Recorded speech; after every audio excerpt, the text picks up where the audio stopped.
Facebook for the thing. Facebook. Yeah. So anyway, we'll see. We're live. We'll see if we get anybody watching today. What are you gonna do? What are you gonna do? We'll see. Yeah, that's all right. Everybody can go back and watch it after the fact. It's cool. So I'm thinking we should put up the titles again of these articles when we go over them. Not to go over them first because we have to go over our ritual first. But after We do that, have to do our ritual first. yeah. But after that, thank you. That's good. That's good. That's a good logo there. Appreciate that. You got it. You got it. I made sure that I did not have the wrong one. Hey guys, Chris Pescic, Dripping Springs home team with Stephen Babcock of Benchmark Mortgage. I got to do it regardless. But hey, we're here for After Hours Real Estate like we do every Monday. And if you see me kind of looking outside, I'm just making sure my dog's not chasing a bobcat or something, because you never know, especially now when it's cold. Animals are moving. Yeah, so entertaining. You wouldn't be able to not see that. I would like you to leave and watch that. That's something you gotta. No, it's good. I haven't seen a bobcat out here in probably a year and a half. I know they're here. I just haven't seen one in a year and a half. But anyway, After Hours Real Estate, and we're going to get this kicked off like we always do, which is, hey, Mr. Babcock, what you drinking? I'm going with the classic Christmas-themed can tonight, which I only found with Budweiser. But let's be honest, you got some snow on there, and some. You got the Clydesdales. Got to have the Clydesdales. Yeah. Okay. Anyway, happy. Here we go. That's a good one. Happy holidays from our family to yours. Oh, that's so nice. Budweiser. No longer American-owned Budweiser. Yes. In Bev. Yeah, that's exactly right. They don't. Do they even celebrate Christmas in Europe? Yeah, but it's not merry. It's happy. It's Happy Christmas? Yeah, Happy Christmas. What are you talking about Happy Christmas? Man, you need. Okay, so here's the thing. You wanted a holiday or a holiday can. Go find. I think it's Carbach. You'll shoot your eye out. YULE. See, come on, that's your holiday. I saw that actually and laughed when I saw it because it's from the Red Ryder BB gun or whatever, right? But not It's a Wonderful Life. A Christmas Story. Christmas Story. There you go. Yeah. But you know what I was talking about. Oh yeah. But it wasn't. It was like a darker beer, right, or something like that. It wasn't one of the beers I think like. I think it's an ale. I like maybe it's a lager. Lagers. If it's a pale or a lager, I'm gonna drink it. I'm gonna eat it. I got you. Now I'm gonna set up what I'm drinking today because I'm trying to make Michael Smith happy. Trying to make him happy, even though he did drink an IPA the other day. Trying to make him happy. Okay, here we go. And this is local-ish now. So Old Chub from Oscar Blues. This is a Scotch ale. I'm a fan of Scotch ales. A lot of people don't like them, but you know what? I gotta be honest. The visual I'm getting with the words "old" and "chub," I'm not. You're a dirty man. Why do you think I'm going there? I have no idea. Pervert. Wow, who's dirty here? It's You see me turn that around? Dude, right there. You just lost us three viewers, by the way. That's cute. That's good. That's great. All right. Well, shoot. I'm only partly joking. We should start talking about real stuff then. Yes. Cheers. There is a nice brown Scotch ale. Cheers. Here we go. It's hard to find a good Scotch ale. Oscar Blues makes a great one. So it's hard to find a good Budweiser too. Last time we were doing this, Chris and I finished, and we had an idea that we should copy some of the other people out there that are doing shows, and maybe bring up a couple of headlines, read the articles, go over the articles, and react to them, and see how we feel about it. We only have 3, and only 2 of them are real articles, but it should be real fun to go through them, I think. It will be. I think the first thing we should probably do is just ask me. I'm going to ask you, how was your week? Is there anything that was particularly interesting real estate wise that you want to share? Man, the only thing that was interesting real estate wise, I'm sure you are going to talk about, which I don't think we talked about last week. FHA increasing the prices, right? I don't think we talked about that. Yeah, the FHA price limits. For those that don't know, if you're going to do an FHA loan, I can't remember the exact number right now, and it's based on county and location, but it's about 334,000 or something. 330,000 is the purchase price for FHA, right? Well, yeah. And then they're raising it now to, I think it's almost 350. It's not exactly those numbers, but it's within a couple thousand of those numbers. Right. And conforming, meaning how much money. If I said max conforming, what I'm really saying is how much money you can borrow before it becomes a jumbo loan. Correct. And when I first got in the business, that was in the 300s, and then it went to 417,000, and then it went up again, and then it went up again, and then it went up again. I've only been in the business since 2012, and it's gone up 7 or 8% this year. At least it'll go up that much next year. So this year it went up from last year's increase, and then this next year it's going to be $548,250, if I remember correctly. But so man, more than $500,000, and you're still not in jumbo range. Yeah, right. And I'm gonna come back to that in a second. But I do have something interesting that happened real estate wise in Austin, and anybody that's been paying attention knows why this is interesting for real estate in Austin. But so evidently, Oracle has fully decided to follow Tesla. And if you don't know, cheers to you, Oracle. Yeah, that's exactly right. So if you don't know, Oracle built a campus here in Austin, 2 years ago? And so they've already had a presence in Austin, as has Apple and Google and a lot of these other businesses. But now I guess Oracle just decided that they're going to go whole hog, just like what have we had? Tesla. What's the other part of Tesla that's coming? The Cybertruck, you mean? The Gigafactory? Well, that's the Gigafactory. They're going to build the Cybertruck, and they're also supposed to be building batteries here, too, like the home batteries. Oh, yeah. I heard about that, too. Is it in Austin, though? They're doing both of that at the Gigafactory. All right. And then in addition, SpaceX is going to be opening something here because SpaceX already exists in Texas, if you didn't know. And Tesla is getting their steel now from a Texas manufacturer. Oh, really? I didn't know that. I did. Yeah. That's cool. They're buying local, baby. I love it. Hey, I'm all about that. Way to fit in, Elon. Thank you. That's right. You come here and bring more business, brother. Bring more business. SpaceX, they've already had a presence. They launch rockets somewhere out in West Texas.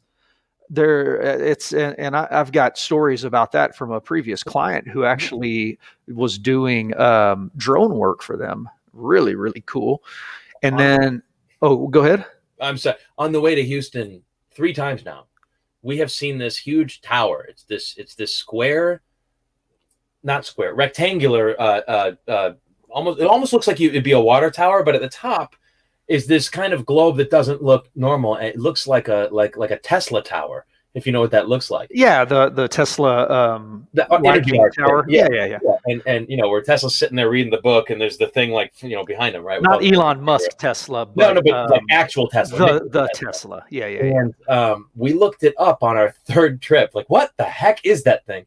And they're actually attempting to do Tesla power out there. No way. I swear to God. They're trying to bring it in through the atmosphere through positive charged ions? Basically, if you actually transmit. I don't know enough. Obviously, you know more than I do now. But they're trying to. I used to teach science, man. They're transmitting electricity is what they're trying to do, and it's in the middle of this farmland, right on the road on the way there. Is it I-10? I can't remember what it is. Yeah, it's I-10 or 71. I'm not the only person to have noticed this thing, because when I Googled it, they were like, "Yeah, it's on Reddit. It's all over." So you could Google it. Just look up Tesla Tower or something in Texas, right? I'm sure it would pop up. But sorry, that's another interesting thing. No, that's cool.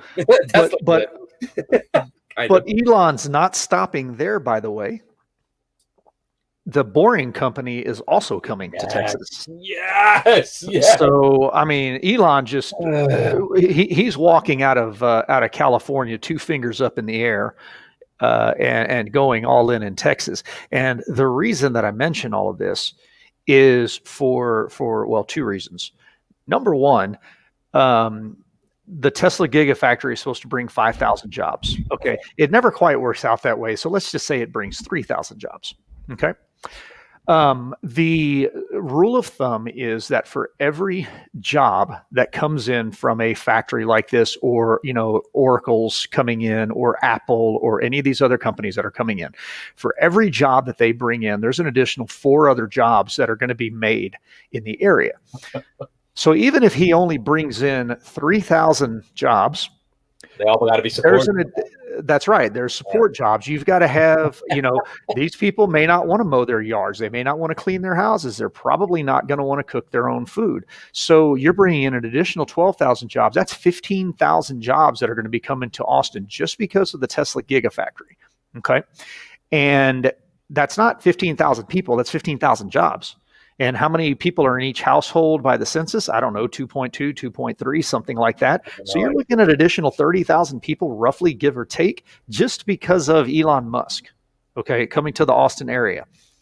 All right, fanboy. Now, no, not fanboy. I'm just spitting out the facts, okay? All right. So here's another fact. Do you realize that for every real estate transaction in the Austin area, over $80,000 is generated for every real estate transaction in the Austin area? Over 80 grand for the local economy. Well, it's generated over what period of time? Or you mean at the closing table, which I now No.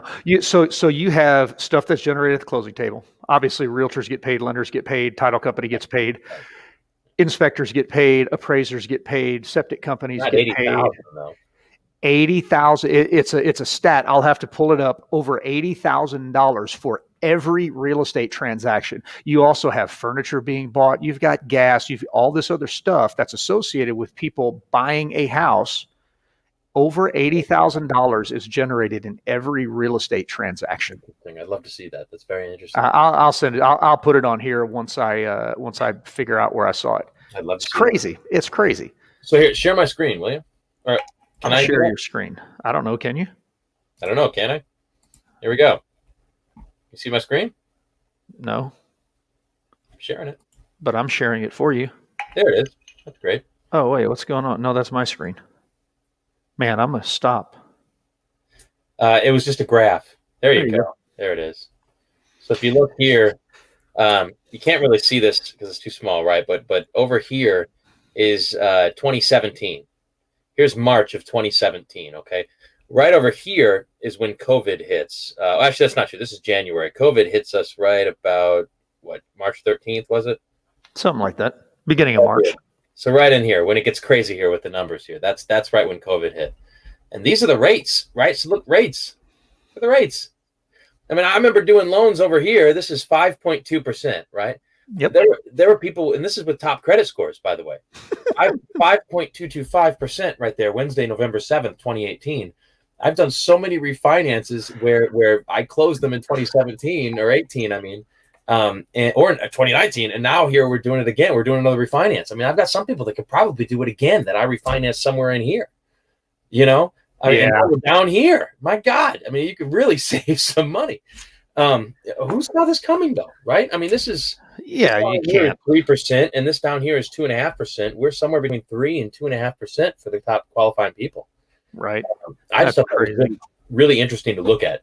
So, and by the way, I don't mean to take that off, but Michael finally showed up after I'm drinking a beer and introduced one that he would actually like. He finally decides to show up.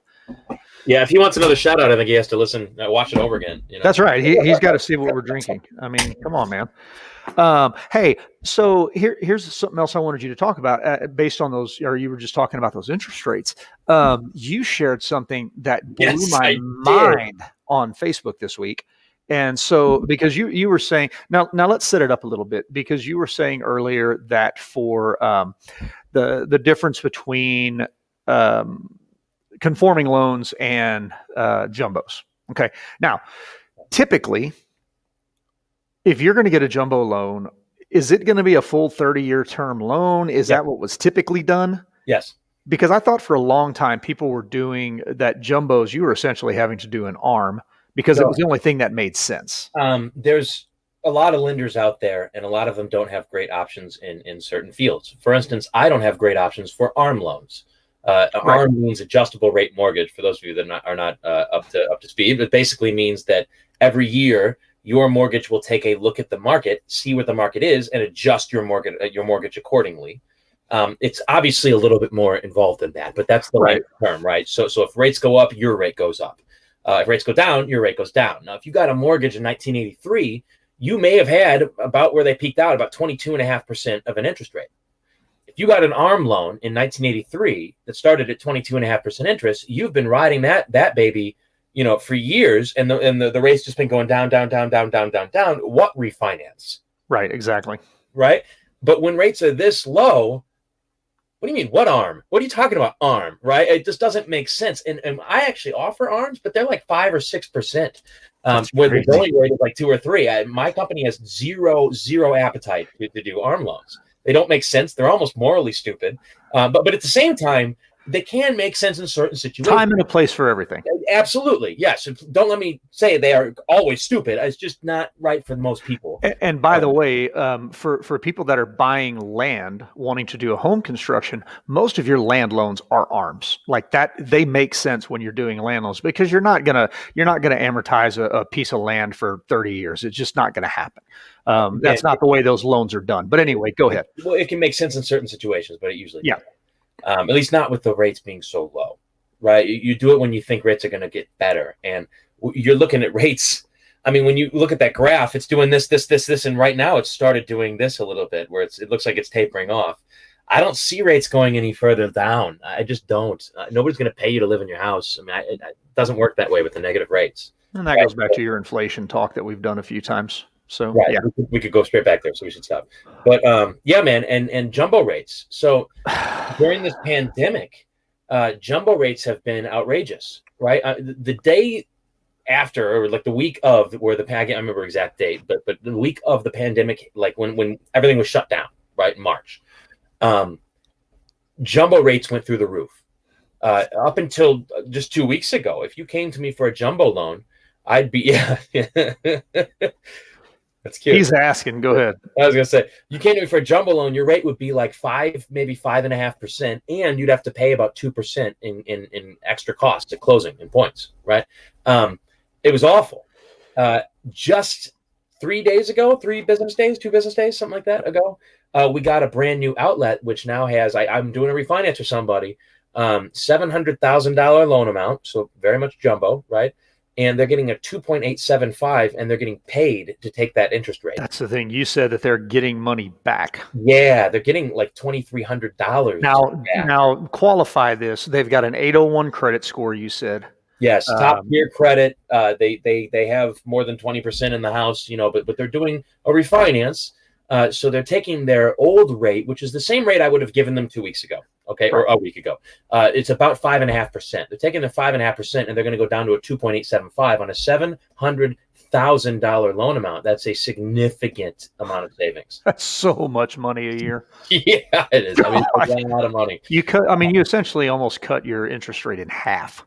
Yeah, and you're getting paid to do it. And selfishly, I've taken this just moronically stupid route of trying to focus on first-time home buyers, which is great. And it's great. It's very morally rewarding, but it's not financially rewarding because those programs don't pay a lot at all.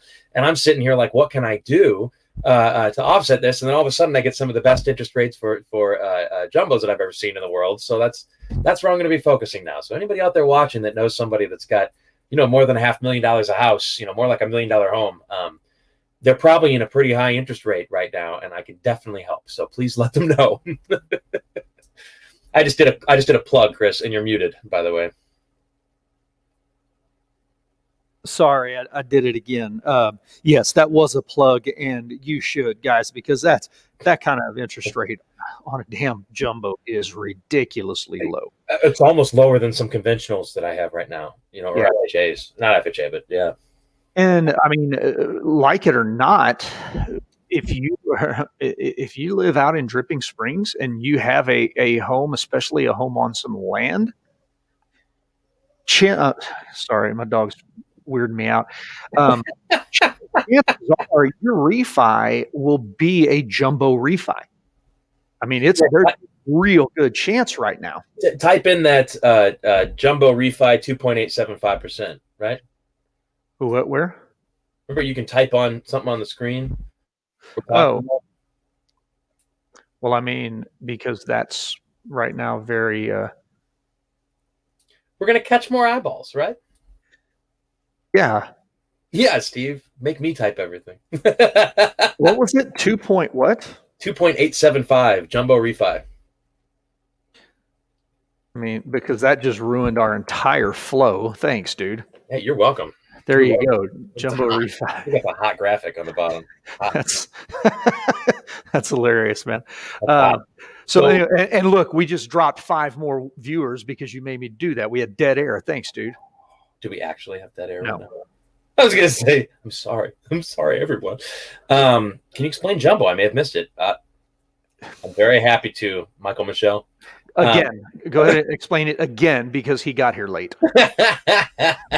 A jumbo loan is anything over about $500,000. It's right around there. Right now, it's 510,400. It's about to be 548,250 on January 1st. But long story short is, if you're borrowing more than about $500,000, you now have a jumbo loan. Okay, and they require 2 appraisals. There's certain fees that wouldn't be with the conventional, not too many, but a little bit or a few. And typically, at least since COVID hit, you were going to get a terrible rate, like 5 or 6%, right? And today I've got now options to go way lower than that. So that I did a refinance just the other day. I locked them in at 2.875, and they're getting paid like $2,400 to take that rate. Whereas if they went 2.75, they were going to have to pay like $1,200.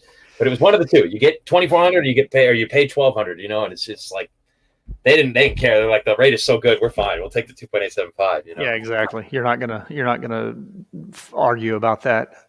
Okay, so cool. And we kind of got off on a little bit of a tangent there. So let's chat a little bit about that article that I sent over to you. Yeah, absolutely. And I'm going to pop that into the chat for everybody to take a look at if they want. But I'm going to go ahead and share my screen somehow. The basic point of the article, or the idea of the article here, is that can you see my screen? I can, yes. Okay. So 38% of renters can afford to buy a home. And see your email. Yeah, there you go. Sorry. 38% of renters can afford to buy a home. Now, this is National Association of Realtors, so this is nationwide. And basically what it's saying is that when they studied, the mortgage rates have fallen to such a point that more renters are able to afford homes based on what they're currently paying in rent, what their incomes are, and what the price value, or the price point is in their towns. And so I'm not going to kind of bore everybody with everything, but what I did want to point out, if I can pop it up here real quick, there's 2 price points that are relevant to us. I also have something to say about this article when you're finished. Oh, no, you're good. Keep in mind, guys, this is all based on averages and things like that. What in the world? I guess my computer does not like to act nice when I'm trying to manipulate another screen. Okay, so here is the Austin, Round Rock, Georgia. This is Austin Metro. Okay, it's almost 40%. Yeah, almost 40% of people that are renting homes right now can actually afford to buy a home in the area. That's almost half. What's that? It's almost half, man. Yeah, almost half the people that are renting can actually afford to buy, and it's a huge issue, I think, because I don't think most of these people understand that they can buy a home. I think they think that they're priced out, because everybody always talks about how hot the market is and multiple offers and all this other stuff. And I think people just kind of get freaked out a little bit and just assume that they're where they are and that they can't do anything about it. And I was going to find this other one and I can't right now. So I'll just tell you the stat. The San Antonio, New Braunfels area is actually 44.3. So almost 45% of people that are renting in San Antonio, New Braunfels. So a really huge is number of people. Yeah, huge number of people. And this here was just going into 29% typical fraction of income spent on a mortgage payment by a renter household if they purchase a single family home. So what that's saying is it's what you had been talking about before, your DTI. And I can't, my computer is really hating me right now. But again, the Austin area was just a little bit over this, or just a little bit under this. I think it was around 28%. Scroll down. Not on that, in the article. Oh, in the article. Okay. Yes. Now that's the end of the article there. Yeah. And have I told you that almost all of these articles that I read have something factually wrong with them, lending wise? You have not. So please educate us. Literally almost every single one. It's embarrassing how many I see where it's like, okay, I the thought this was really low. thing is that that's not accurate either, but that's not actually what I was really going to look at. It says the mortgage payment would account for 29% of the income, which is above the 29 or 25% threshold that most financial experts consider affordable. Oh, what? Well, that's affordable, but we can go up to 40%. So fine. Right. Also, a renter will need about $30,000 for a 10% down payment, requiring an estimated 13 years of savings. That is the biggest crock I have ever seen. A renter does not need 10%, a 10% down payment for 13 years of savings. Now, that's, you could consider that misleading and not factually wrong, right? I'm not going to call that a lie, right? Maybe that's just a little misleading, but the next line is factually wrong. Okay. Still, the FHA and other lending programs offer 3% loans to first-time buyers. Okay. Well, what is a 3% loan, Chris? Well, I would say that a 3% loan has got some conventional ties. I don't think that's an FHA. No. Furthermore, what the hell is a 3% loan? You mean a 3% down payment? Oh, I see what you're saying. 3% loan, right? And furthermore, an FHA loan is 3.5%, like you said. It's not 3% under any circumstance. In fact, it made me, I read this article and I'm like, wow, what don't I know? So then I went online and started looking it up. I'm like, yeah, I know, I'm right. They're just absolutely wrong. So, disingenuous at best with the $30,000 for 10%, 13 years savings, right? And then flat out wrong with that 3%. So you got to take this stuff with a grain of salt. This line right here is the entire reason that I sent this article to you, because I knew you were going to have a field day with this.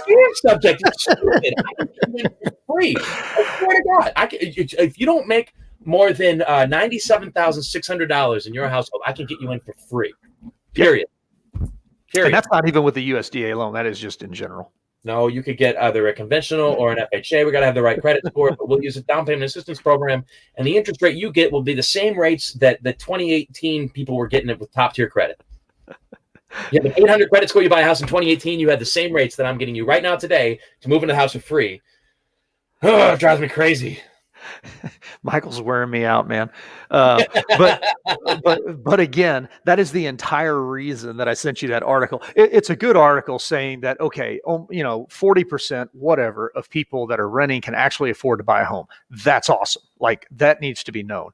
But I knew that you were going to lose your mind at 10% down. It was just so stupid. Here, and I did. I kind of lost my mind a little bit. So let me share my screen again with you. I'll do the next article here. Actually, it's the last article. All right, there's the article screen. So this one is skyrocketing suburbs, the 10 urban escapes where prices are rising the most. So for those of you that aren't aware, one of the things that's happened since COVID hit is people are moving out of the cities and into suburbs. Big time. Big time. And that's causing a major problem because the suburbs, they don't have as many sales as they should. In fact, they have many fewer sales than they normally would. Because they are, because it's COVID. People don't want to list their homes. People are staying put. That's right. Yeah, they want people in their houses, right? But then you've got people more than ever that want to go to the suburbs, so the prices are rising like crazy. And this article basically talks about people wanting to move out and get into have an office and a yard, right? Okay, but it's basically saying, where is it? They found the best places in suburbias that have the fastest rising prices, right? So I'm searching through here to see where the prices have gone up the fastest, and I see this, number 3, Grosse Pointe, Michigan. That's where I was born and raised, was Grosse Pointe, Michigan. So I was very interested. Got down here, median listing price $399,500. My parents bought theirs for like $115,000. But look at this increase. 36 or almost 36%. Jeez. Wow. Imagine if you bought that home last year. Wow. Feel pretty good right now, right? You want to sell? Maybe. You might want to sell. It might be worthwhile. We don't have to read the whole article. That's what I wanted to share. There's some areas that are going up in value so fast, it's almost comical. And it's all because of this crazy supply demand thing going on and the rates being so low. Now, and that makes me think of a conversation I had with a colleague about Dripping Springs, and I want to say it was the October numbers for Dripping Springs. The average home price. Ashley, here you go. This she's looking for a rate on a 15-year refi. Ask him what his interest rate is. You know what's funny about that is that 15-year refinances right now have higher rates than 30-year. 30s. I was gonna say It's the craziest thing I've ever seen in my lifetime. And just a few months ago, that wasn't true. And I'll tell you. Oh wait, what do you mean? Nope, November 700. This is where I was going. Ashley was the one I was talking to. The average home price in Dripping Springs that closed in November was $738,000. So, Ashley, this is what I tell people though, trying to do a refinance for 15 years. Today, what makes the most sense is to do a 30-year refinance to get the best rate, and then I, as a lender, can tell you, look, if you pay exactly this much extra on every payment, you will pay off your loan in 15 years. You essentially do the same thing. They cost the same if you're doing a 15 or a 30 year. It's not like they have different fees. So, the only difference is you'd get a better rate with the 30. And if you ever lost your job or something, you wouldn't be locked into the 50 price. So I think it's actually the best way to go. I really do. In fact, people that are trying to do 15-year refinances, I try to talk them out of it to do the 30-year. It doesn't make me any more money. It's just that you're locking yourself into a higher payment when you don't need to. If you have the discipline, you can do the 30-year, pay a little extra every month, and then again, if your fan gets dirty, you don't have to pay all that 15 years worth. That's right.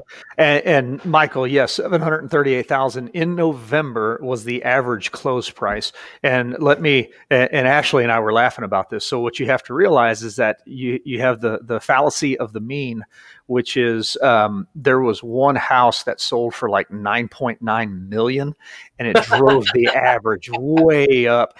And Ashley, correct me if I'm wrong, but I think the median price was still somewhere south of 500,000. I think it was still around 450 or 460, which makes more sense. But when she sent that to me, I did a double take. As an average, it was that was pretty shocking. But it is appreciating fast. It's going up. I don't remember the number. Ashley might be able to help me, but I think the number was something. I think in the third quarter, I think we appreciated something like 3% in the third quarter alone, which usually historically Dripping Springs were about 2.5% for the year. Yeah, I was gonna say for a year. Tell me about the inner city of Austin. How are the values doing there? I haven't paid enough attention to speak intelligently on it. Yeah, just shy. I was paying attention as the pandemic hit. Everything was so interesting to me, and I'm just kind of burned out about it now. And I mean, realistically, if I've got to do specific numbers on neighborhoods in Austin, I do that. But I just I spend so much time in Dripping Springs now, and it's all I can do to keep up with Belterra. Yeah, I get it. It's not the Austin Homes team. It's the Dripping Springs Homes team. I get it. That's a fact. But I can still sell your Austin home, and I can still get you a hell of a deal on an Austin home. Honestly, you just have to know what the comps are, and you have to do that. So I agree. I just figured I'd ask. Yeah. Oh, and by the way, this year I am 4 of 5 with offers in multiple offer situations. I have only lost 1 this year. Yeah, dude. Really? Tell me about it. That's a pretty big deal. It is. I mean, I've only been in 5 multiple offer situations, which is low. But oh my God, you only made 5 offers this year, is what you're saying, right? No, that's not at all what I'm saying. But yeah, 4 out of 5. I'm gonna like that's a big number because let's just throw out the 4 and the 5 and all the rest of them where you didn't have multiple offers. How are you getting in situations without multiple offers? Well, number one, I do a lot of. Oh, come on, Ashley, you got to be. I thought you lost at least 1. Ashley's another real estate agent in Dripping Springs. Gotcha. Anyway, without multiple, I mean, obviously you have new homes, and Wimberley homes, San Marcos homes, things like that. And there's been a couple of Austin houses actually where it has not been multiple offers, mostly just because of price point. Although lately I keep hearing that, even up to 600,000 and 700,000 in Austin, I've heard of, 15, 16, 17 offers on them. So I guess I've just been a little bit lucky on some of them. It's been But crazy. Yeah, it's been yeah, absolutely crazy. Hey, let me share one more thing with you here on my other screen here. Last thing. In fact, I took you to the wrong screen. come on, Um, man. this was just reinstituted. So some of these down payment assistance programs come with grants as well. And if you look at look at this, What the heck? isn't that crazy? So this is going to pay you. So let's say you're borrowing $200,000. This is going to give you $8,000 at closing. You get a 2.375% interest rate. All you have to do to get it is have a 640 credit score and make less than 78,080 a year. And now they have the option of adding on a $2,500 grant, which is just a free grant when you close, on top of the 4% and the interest rate. And Wow. you can couple it with the MCC credit, which gives you an extra tax refund for the next 30 years that you live in the house. Good Lord. You ever seen anything like this before? No, man. At 6%, 9 out of 10 people, in fact, more like 99 out of 100 people, will have all of their closing costs covered for them. That's such a huge number. Look at That's that, right? closing cost. Yeah, that's closing costs and down payment. I mean, Yeah, especially for this one right here, conventional. yeah. That's what I was looking at. That's insane. So let me ask you this, okay? Yeah. And I'll leave this up.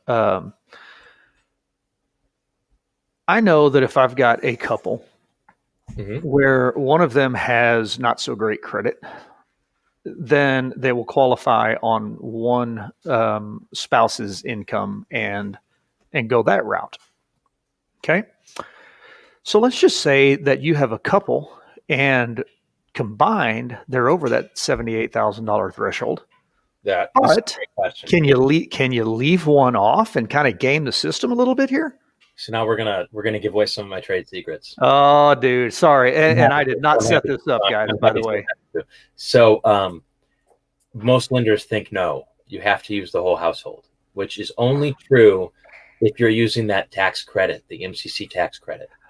If you're going to give somebody that tax credit, which pays you 20% of whatever you paid in interest throughout the year, you get a statement at the end of the year that shows how much you paid throughout the entire year. 20% of that number is paid to you in a tax refund. That is household. You got to count all the household income. Right. So, you paid $10,000 in interest, you get a $2,000 refund this year. Okay. So if you were going to make $2,000 in a tax refund, now you get $4,000, right?